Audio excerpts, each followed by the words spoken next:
வணக்கம் மக்களே! நம்ம சேனல்ல தொடர்ந்து ரிவ்யூஸ் தாங்க பார்த்துக்கிட்டு இருக்கோம். அந்த வகையில இப்ப நம்ம எத பத்தின ரிவ்யூ பார்க்க போறோம் அப்படின்னா, நம்ம கார்த்திக் கதையில பிப்ரவரி 17 என்ன நடக்க போகுது அப்படிங்கிறத பத்தி இந்த வீடியோல பார்க்க போறோம்.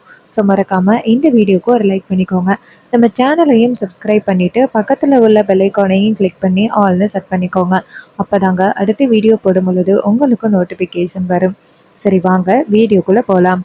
என்ன நடக்குதுன்னா, நம்ம சாமுண்டீஸ்வரி ரொம்ப கோவத்துல வீட்டுக்கு வீட்டுக்கு வந்ததோட ரேவதிய வந்து பார்க்குறாங்க. ரேவதி வந்து ரொம்ப சோகமா இருக்கிறத பார்த்துட்டு, நம்ம சாமுண்டீஸ்வரி ரேவதி கிட்ட போயிட்டு, "ரேவதி என்ன மன்னிச்சிரு" அப்படின்னு சொல்ல, ரேவதி கேட்குறாங்க, "அம்மா நீங்க எதுக்கும்மா மன்னிச்சிருன்னு சொல்றீங்க?"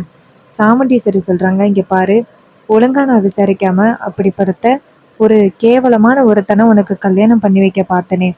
பெத்த தாயா இருந்தும் இப்படி பண்ணிட்டேனே." ரேவதி சொல்றாங்க, "அம்மா கவலைப்படாதீங்கம்மா. ஏதோ என் போதாத காலம் அப்படி ஆகிருச்சு. நல்ல வேளை. கடைசி நேரத்துலயாவது அவங்க எப்படிப்பட்டவங்க அப்படிங்கிறது நமக்கு தெரிய வந்துச்சு. இல்லைன்னா என்ன ஆகியிருக்கும்." சாமுண்டீஸ்வரி சொல்றாங்க, "ரேவதி நம்மளை ஏமாத்திட்டு அவங்கள நான் நிம்மதியா விட்டுருவேனா? அவங்கள விடமாட்டேன்." அப்ப ரேவதி சொல்றாங்க, "அம்மா விடுங்கம்மா. அவங்க கண்டிப்பா தண்டனை அனுபவிப்பாங்க." சாமுண்டீஸ்வரர் சொல்றாங்க, "அவங்கள எப்படி விடுவேன்? அவங்கள போலீஸ் கிட்ட பிடிச்சு கொடுத்துட்டு தான் வரேன் ரேவதி." அப்ப ரேவதி சொல்றாங்க, "சரிம்மா." அப்ப சாமுண்டீஸ்வரி சொல்றாங்க, "இங்க பாரு ரேவதி, கவலைப்படாத. உனக்கு ஒரு நல்ல வரனை பார்த்து கல்யாணம் பண்ணி வைக்கிறேன்." ரேவதி சொல்றாங்க, "அம்மா கல்யாணத்தை பத்தி இப்ப பேச வேணாம். ஆனா கல்யாணத்துக்கு முன்னாடியே நான் உங்ககிட்ட ஒன்று சொன்னேன்ல." சாமுண்டீஸ்வரி கேக்குறாங்க, "என்ன ரேவதி சொல்லு. நீ என்ன விருப்பம் இருந்தாலும் சொல்லு." அப்ப ரேவதி சொல்றாங்க, "அம்மா எனக்கு கல்யாணம் நடந்து முடிஞ்ச பிறகு அப்பாவை அவங்க அம்மா அப்பாவா பார்க்கறதுக்கு நீங்க அனுமதி கொடுக்குறேன்னு சொன்னீங்கல்ல." சாமுண்டீஸ்வரி சொல்றாங்க, "ரேவதி அதை பத்தி பேசாத. அதுக்கப்புறம் நடந்த பிரச்சனைகள் தெரியும்ல." ரேவதி சொல்றாங்க, "அம்மா கல்யாணம் தான் நடக்கல. அட்லீஸ்ட் இதையாவது எனக்காக நீங்க நிறைவேற்றி வைக்கிறீங்களா?" இது கேட்டதோட சாமுண்டீஸ்வரி ரேவதியை பார்த்துட்டு, "என்ன ரேவதி நீ இப்படி கேட்குற?" ரேவதி சொல்றாங்க, "அம்மா இந்த விஷயத்தை பத்தி யோசனை பண்ணி பாருங்க." அப்ப சாமுண்டீஸ்வரி சொல்றாங்க, "ரேவதி நான் பல குழப்பத்துல இருக்கேன் ரேவதி. உன் கல்யாணம் நின்று போனதே எனக்கு மனசு ரொம்ப வருத்தமா இருக்கு." ரேவதி சொல்றாங்க, "அம்மா அதை பத்தி கவலைப்படாதீங்கம்மா. ஏதோ அவங்கள பத்தின உண்மை நமக்கு தெரிஞ்சு போச்சுல்ல, அது போதும்." இது கேட்டதோட சாமுண்டீஸ்வரியும், "சரிம்மா நீ என்ன வேணும்னாலும் என்கிட்ட கேளு, ரெஸ்ட் எடு" அப்படின்னு சொல்லிட்டு சாமுண்டீஸ்வரி அந்த இடத்துல இருந்து போறாங்க. போனதோட நம்ம ரேவதி ரொம்ப கவலையா உட்காந்துருக்காங்க. அப்ப ரேவதி கார்த்தியை பத்தி தான் நினைக்கிறாங்க, அந்த ராஜாவை, டிரைவரை. அப்ப ரேவதி நேரா ராஜாவை போய் பாக்குறாங்க, டிரைவர் அப்படின்னு. அப்ப கார்த்தி திரும்பி பாக்குறாரு, ரூம்ல இருக்காரு, திரும்பி பாக்குறாரு. ரேவதி வந்ததோட கார்த்தி அங்கேருந்து ரேவதி கிட்ட வந்துட்டு, "சொல்லுங்கம்மா" அப்படின்னு சொல்ல, ரேவதி நேரா கார்த்தியை பார்த்து கையெடுத்து கும்பிட்டு, "என்னை மன்னிச்சிருங்க" அப்படின்னு சொல்ல, கார்த்தி கேட்குறாரு, "ரேவதியம்மா என்னாச்சு?" அப்படின்னு. அப்ப ரேவதி சொல்றாங்க, "இல்ல அந்த மகேஷை நான் தானே வந்துட்டு கல்யாணம் பண்ணிக்கணும் அப்படின்னு ஆசைப்பட்டேன். என்னால தானே அந்த மாதிரி ஒருத்தனை இந்த வீட்டுக்குள்ள கூட்டிட்டு வந்தீங்க. என்னை மன்னிச்சிருங்க." கார்த்தி சொல்றாரு, "இங்க பாருங்க, உங்க மேல எந்த தப்பும் இல்ல. அந்த அளவுக்கு உங்களை ஏமாத்திருக்காங்க, நல்லவங்க மாதிரி நடிச்சு. நீங்க அதை பத்தி ஏன் கவலைப்படுறீங்க? இங்க பாருங்க, ஏதோ போதாத காலம் அவங்கள நம்புற மாதிரி ஆகிருச்சு. இங்க பாருங்க, நீங்க கவலைப்படாதீங்க. அம்மாவுக்கு மட்டும் நீங்க தைரியம் சொல்லுங்க." அதுக்கு ரேவதி சொல்றாங்க, "அம்மா ரொம்ப கவலைப்பட்டு போய் இருக்காங்க. என் கல்யாணம் முடிஞ்சதோட அப்பா அவங்க அம்மா அப்பாவை பார்க்கலாம் அப்படின்ட்டு ஆசையோட இருந்தாரு. அதுவும் நடக்காம போச்சு. இதையெல்லாம் நினைச்சு பார்த்தா எனக்கு ரொம்ப கவலையா இருக்கு. தப்பெல்லாம் என் மேல தானே. அம்மா விருப்பப்படி நான் யாரையாவது பார்த்து கல்யாணம் பண்ணியிருக்கலாம். ஆனா நான் விரும்பின பையனை கல்யாணம் பண்ணணும்னு நினைச்சு இப்படி ஒரு தப்பான முடிவு எடுத்துட்டேன். இத்தனை நாளும் மகேஷ் என்னை காதலிச்சிட்டு இருக்காரு அப்படின்னு நினைச்சேன். ஆனா அவர் அண்ணி கூட சேர்ந்து இப்படி தப்பான விஷயத்த செஞ்சிருப்பாரு என்னை ஏமாத்துறதுக்காக அப்படிங்கிறத நினைச்சு பார்த்தா எனக்கு ரொம்ப கவலையா இருக்கு." அப்ப கார்த்தி சொல்றாரு, "மேடம் இதுக்கப்புறம் நினைச்சு நீங்க என்ன பண்ண போறீங்க? இங்க பாருங்க ரேவதியம்மா, நீங்க ரொம்ப நல்லவங்க. அதனாலதான் சீக்கிரம் அவங்கள பத்தின உண்மை உங்களுக்கு தெரிய வந்துச்சு. நீங்க கவலைப்படாதீங்க. இனிமே எல்லாமே நல்லதாவே நடக்கும். நீங்க ஒரே பண்ணாதீங்க. சீக்கிரம் உங்க அப்பா அவங்க அப்பா அம்மாவா பார்ப்பாங்க." இது கேட்டதோட ரேவதியும் சரி அப்படின்னு சொல்லிட்டு அந்த இடத்துல இருந்து போறாங்க. அப்ப கார்த்தி ரேவதிக்காக ரொம்ப கவலைப்படுறாரு. அப்ப ரேவதி நேரா அவங்க அப்பாவை போய் பார்க்குறாங்க. ராஜராஜா ரேவதியை பார்த்து, "அம்மாடி ரேவதி, என்னம்மா இங்க பாரு, அவன் ஒரு கேவலமானவன். அவன் உனக்கு கல்யாணம் ஆகாம இருந்தது ரொம்ப நல்லது. அதை பத்தி ஏமா கவலைப்படணும்? அவனை பத்தின உண்மைகள் கல்யாணத்துக்கு முன்னாடியே தெரிஞ்சு போச்சு அப்படின்னு நீ சந்தோஷப்படணும். அப்ப ரேவதி சொல்றாங்க, இல்லப்பா, என் கல்யாணம் நடந்து முடிஞ்சிச்சுன்னா உங்க அம்மா அப்பாவை பார்க்க போகலாம் அப்படின்ட்டு நீங்க ரொம்ப ஆசையோட இருந்தீங்கல்ல, கடைசியில என் கல்யாணம் நின்று போய் நீங்க உங்க அம்மா அப்பாவை பார்க்க முடியாத படி ஆகிருச்சே. இது கேட்டதோட ராஜராஜ சொல்றாரு, இங்க பாருமா, உன் வாழ்க்கையை விட எனக்கு அது முக்கியமா? இங்க பாரு, நல்ல வேலை, எப்படியோ இந்த கல்யாணம் நின்று போயிட்டு அது போதும் எனக்கு. அப்ப ரேவதி சொல்றாங்க, என்னால உங்களுக்கு கவலை இல்லையே. ராஜராஜ சொல்றாரு, இங்க பாருமா, அப்படிப்பட்ட ஒரு கெட்டவன் கையில என் பொண்ணை பிடிச்சு கொடுக்கலையேன்னு சந்தோஷம் தாம்மா எனக்கு. நான் கவலைப்படல. இது கேட்டதோட ரேவதியும் சரிப்பா அப்படின்னு சொல்லிட்டு அந்த இடத்துல இருந்து போறாங்க. அப்ப மயில் வாகனம் நேரா ராஜராஜாட்ட வந்துட்டு, என்ன மாமா, ரேவதி ரொம்ப கவலையா இருக்கா? அப்ப ராஜராஜா சொல்றாரு, ஆமா மாப்ள, ரேவதியை பார்த்தா எனக்கு ரொம்ப சங்கடமா இருக்கு. இப்படி பந்தக்கால் நட்டாச்சு, கல்யாணம் இன்னும் 10 நாளையில, அதுக்குள்ளேயும் இப்படி ஒரு விஷயம் அப்படின்னா யாரால தான் தாங்கிக்க முடியும்? மயில் வாகனம் சொல்றாரு, ஆமா மாமா, ரேவதி ரொம்ப பாவம். அப்ப ராஜராஜா சொல்றாரு, இது எல்லாத்துக்குமே ஒரே சொல்யூஷன், நம்ம மாப்பிள்ளை தான். மாப்பிள்ளை மட்டும் கல்யாணத்துக்கு சரின்னு சொன்னாரு, இப்பவே நான் ரேவதிய மாப்பிள்ளைக்கு கல்யாணம் பண்ணி வச்சிருவேன். சாமுண்டீஸ்வரியோட அனுமதியெல்லாம் கேட்க மாட்டேன். மயில் வாகனம் சொல்றாரு, மாமா, அந்த அளவுக்கு உங்களுக்கு தைரியமா? அப்ப ராஜராஜா சொல்றாரு, ஆமா மாப்பிள்ள. மயில் வாகனம் சொல்றாரு, சரி மாமா, அன்னைக்கு மகேஷை வந்துட்டு தலையில கட்டையால அடிச்சிட்டாங்க. மகேஷ் மயக்கம் மட்டும் விழுந்துட்டாரு, அடிச்சது கார்த்தி தான் அப்படின்னு அப்படின்னு அந்த மகேஷ் அத்தனை பேருக்கு முன்னாடி சொன்னாருல்ல. அப்ப அத்தை ஒரு முடிவு எடுத்தாங்கல்ல, இது மாதிரி நம்ம கார்த்தியை ரேவதிக்கு நிச்சயம் பண்ணலாம் அப்படின்னு. அதை ஏன் நம்ம இப்ப பயன்படுத்தக்கூடாது? அத்தைக்கு டிரைவர் மேல ஒரு நல்ல அபிப்பிராயம் இருக்கு. ஏன் நம்ம அத்தை கிட்ட வந்துட்டு இது மாதிரி டிரைவரை கல்யாணம் பண்ணி வச்சானே ரேவதிக்குன்னு சொல்லக்கூடாது? இது கேட்டதோட ராஜராஜா சொல்றாரு, ஆமா மாப்ள, இதை பத்தி நான் யோசிக்க மறந்துட்டேனே. சரி, நான் சாமுண்டீஸ்வரி கிட்ட பேசி பாக்குறேன். அப்ப ராஜராஜா சொல்றாரு, நான் போயிட்டு பேசுறேன் அப்படின்னு. அப்ப மயில்வாகனம் சொல்றாரு, மாமா, இதுக்கும் அத்தை கிட்ட கொஞ்சம் பார்த்து பேசுங்க, அத்தையை பத்தி உங்களுக்கு தெரியும்ல. அப்ப ராஜராஜா சொல்றாரு, தெரியுமாப்ல, அத்தை கிட்ட எப்படி பேசுனா எப்படி சம்மந்தம் வாங்கலாம் அப்படிங்கிறது எனக்கு தெரியும்.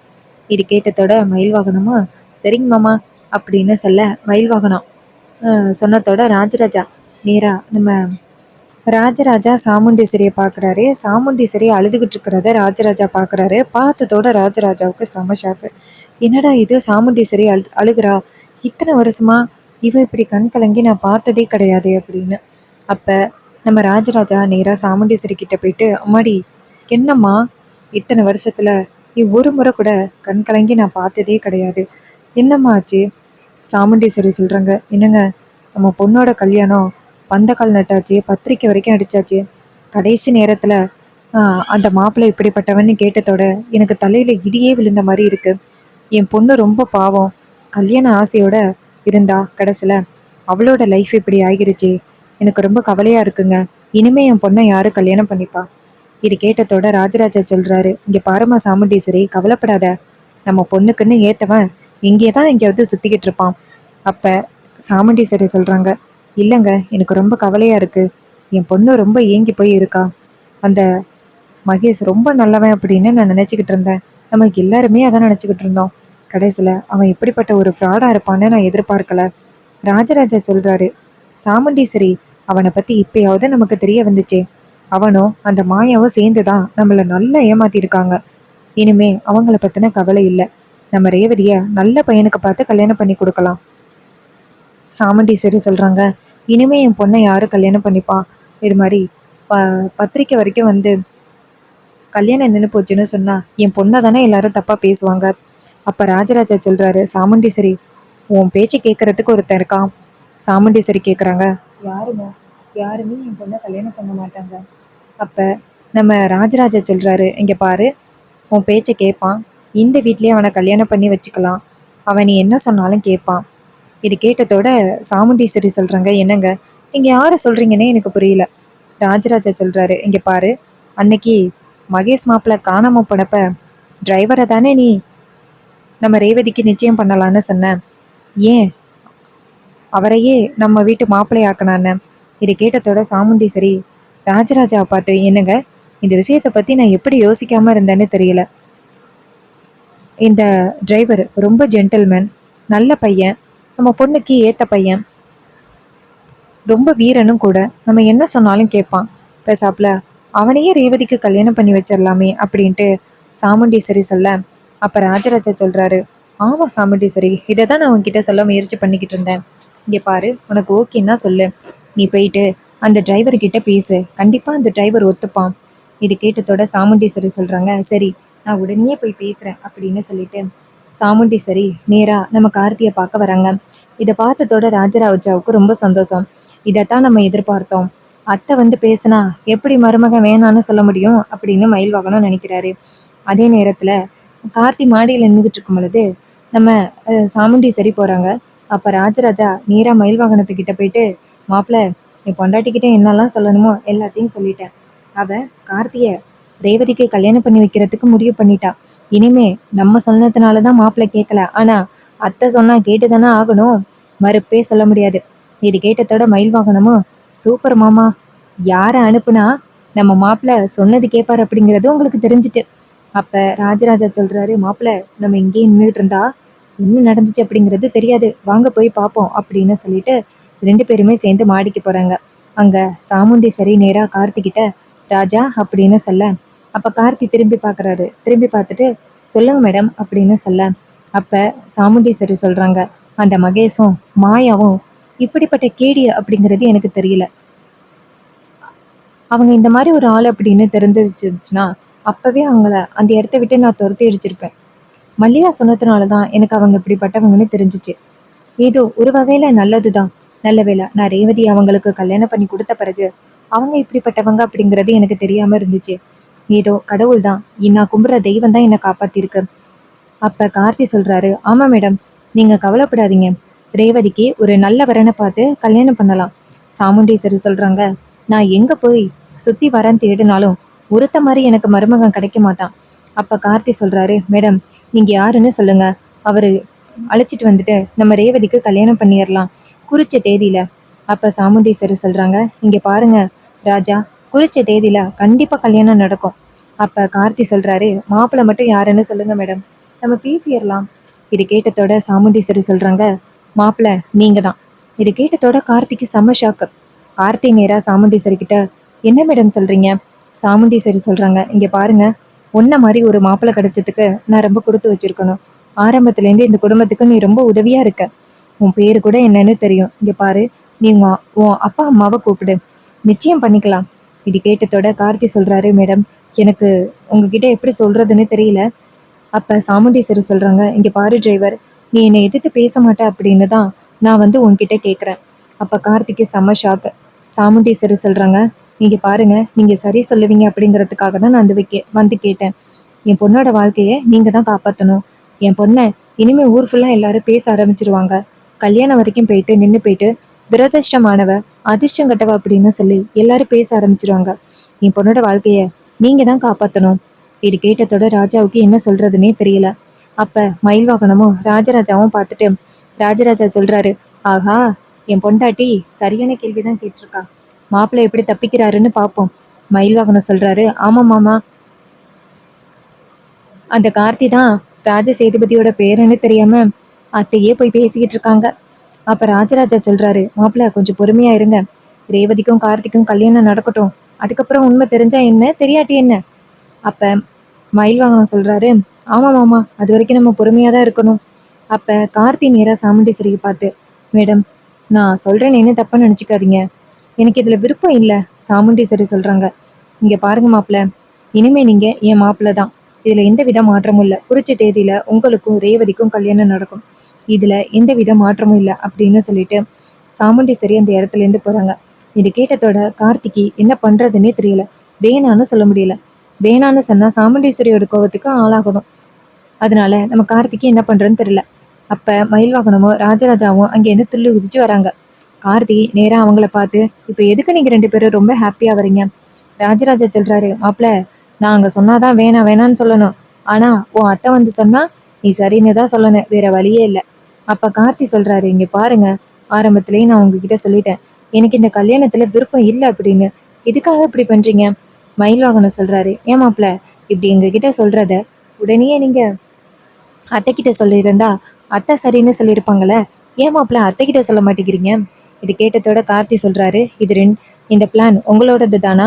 ராஜராஜா சொல்றாரு, ஐயோ மாப்பிள்ள, இது எங்க பிளான் இல்ல, இது உன் அத்தையோட பிளான் தான், எங்களுக்கு இதுக்கும் சம்மந்தம் இல்ல. இது கேட்டதோட கார்த்தி சொல்றாரு, உன் கல்யாணம் எப்படி நடக்குதுன்னு நானும் பாக்குறேன் அப்படின்ட்டு கார்த்தி அந்த இடத்துல இருந்து போறாரு. சாமுண்டீஸ்வரி வீட்டுல உள்ள எல்லாரையுமே கூப்பிடுறாங்க. எல்லாரும் வந்ததோட சந்திரா கேக்குறாங்க, எதுக்குக்கா வர சொன்ன எல்லாரையுமே, என்னக்கா? அப்ப சாமுண்டீஸ்வரி சொல்றாங்க, என் பொண்ணோட கல்யாணம் நின்று போனதுனால இந்த ஊர் உலகத்துல எல்லாருமே என் பொண்ணை ரொம்ப மோசமா பேச ஆரம்பிச்சிட்டாங்க. இதுக்கு மேலேயும் அவங்களோட பேச்சுக்கு நான் இடம் கொடுக்க கூடாது. என் பொண்ணுக்கு நான் குறிச்ச தேதியில கல்யாணம் பண்ணுவேன். சந்திரா கேக்குறாங்க, அக்கா என்னக்கா முட்டாள்தனமா பேசுற? யார கல்யாணம் பண்ணி வைப்ப? 10 நாளையில உன்னால எப்படி மாப்பிள்ளைய கண்டுபிடிக்க முடியும்? அதுக்கு சாமுண்டீஸ்வரி சொல்றாங்க, நான் ஏன் மாப்பிள்ளைய தேடி போய் கண்டுபிடிக்கணும்? அதான் வீட்லயே ஒருத்தன் இருக்காரே. அப்ப சந்திரா கேக்குறாங்க, அக்கா நீ பேசுறது எனக்கு புரியல. சாமுண்டீஸ்வரி சொல்றாங்க, இதான் இந்த டிரைவர் இருக்கானே, அன்னைக்கு நிச்சயதார்த்த விழாவுல இவனை நான் ரேவதிக்கு ரிங் போட சொன்னேன்னு அப்பவே இவர் சரின்னு சொல்லிட்டாரு. அதனால ரேவதிக்கு இவருக்கும் குறிச்ச தேதியில கல்யாணம் நடக்கும். இது கேட்டதோட சந்திராவுக்கு செம ஷாக்கு. சந்திரா நேரா சாமுண்டீஸ்வரி பார்த்து, அக்கா நீ அவசரப்பட்டு முடிவெடுக்கிற. ஏற்கனவே அந்த மகேஷ் இந்த மாப்பிள்ளைன்னு சொல்லி அவன் எப்படிப்பட்ட கேடி அப்படின்னு தெரிஞ்சே நீ கவலைப்பட்ட. இப்ப மறுபடியும் இந்த டிரைவரை மாப்பிள்ளைன்னு சொல்ற. ஒருவேளை இவன் தப்பானவனா இருந்தா என்ன பண்ணுவ? அக்கா தப்பான முடிவு எடுக்காத, பொறுமையா முடிவெடு. ரேவதியோட கல்யாணத்தை கூட அப்புறம் பத்திக்கலாம். சாமுண்டீஸ்வரி சொல்றாங்க, இங்க பாரு சந்திரா, எனக்கு இந்த டிரைவர் தப்பானவனா இருப்பான் அப்படின்னு எனக்கு தோணல. என்னை பொறுத்த வரைக்கும் கண்டிப்பா இவன் நல்லவனா தான் இருப்பான். இவனை தவிர வேற யாரும் என் பொண்ணை நல்லபடியா பாத்துக்க மாட்டாங்க. இவன் இந்த குடும்பத்துக்கு ஒரு பாதுகாவலனா இருக்கான். இவன் தான் இந்த வீட்டுக்கு ஏத்த மாப்பிள. இதுல எந்தவித மாற்றமும் இல்ல. குறிச்ச தேதியில இந்த டிரைவர் ராஜாவுக்கும் என் பொண்ணுக்கும் கல்யாணம் நடக்கும். அப்ப சந்திரா சொல்றாங்க, அக்கா ரேவதி கிட்ட ஒரு வார்த்தை கேட்டியா? அவகிட்ட கேட்காம நீ பாட்டுக்கு முடிவெடுக்கிற. சாமுண்டீஸ்வரி சொல்றாங்க, என் பொண்ணு என்னை மீறி எதுவுமே சொல்ல மாட்டா அப்படின்னு எனக்கு தெரியும். இது கேட்டதோட நம்ம சந்திராவுக்கு செம ஷாக்கு. எவனை இந்த வீட்டை விட்டு அனுப்பலாம் அப்படின்னு பார்த்தோமோ அவன் இந்த வீட்டோட மருமகனாக போறானா அப்படின்னு சந்திராவுக்கு செம காண்டாகுது. அப்ப சாமுண்டீஸ்வரி நேரா கார்த்தியை பார்த்து, இங்க பாருப்பா ராஜா, நீ கண்டிப்பா ஒத்துப்ப அப்படிங்கிற நம்பிக்கை எனக்கு இருக்கு. என் பொண்ண நான் சம்மதிக்க வச்சுக்கிறேன். குறிச்ச தேதியில உங்க 2 பேருக்கும் கல்யாணம் நடக்கும் அப்படின்னு சொல்லிட்டு சாமுண்டீஸ்வரி அந்த இடத்துல இருந்து போறாங்க.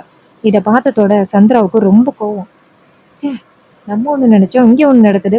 இவனை இந்த வீட்டை விட்டு துரத்தலாம் அப்படின்னு பார்த்தா இவன் இந்த வீட்லயே செட்டில் ஆகிருவான் போலயே அப்படின்னு சந்திரா டென்ஷன் ஆகுறாங்க. அப்புறமா நம்ம மயில் வாகனமும் ராஜராஜாவும் எப்படியோ நம்ம பிளான் பண்ணது நடந்துருச்சு. அந்த கார்த்தி மட்டும் யாருக்கும் தெரியாம இருந்துச்சுன்னா போதும். சீக்கிரம் இந்த கல்யாணம் முடிஞ்சிட்டுன்னா அதுக்கப்புறம் சாமுண்டீஸ்வரி யாரும் ஒன்றும் பண்ண முடியாது. 2 பேருக்கும் நல்லபடியா கல்யாணம் முடிஞ்சிருச்சுன்னா. கடவுளே நீங்க தான் காப்பாற்றணும் அப்படின்ட்டு ராஜராஜா சொல்ல மயில் வாகனம் சொல்றாரு, இங்க பாருங்க மாமா, ஃபர்ஸ்ட் இந்த விஷயத்த பாட்டியம்மாட்ட சொல்லணும். உடனே ராஜராஜாவும் சரி அதை முதல்ல சொல்லுவோம் அப்படின்னு சொல்றாங்க. ஸோ கண்டிப்பா இந்த மாதிரி எபிசோடு போறதுக்கு நிறையவே சான்சஸ் இருக்கு.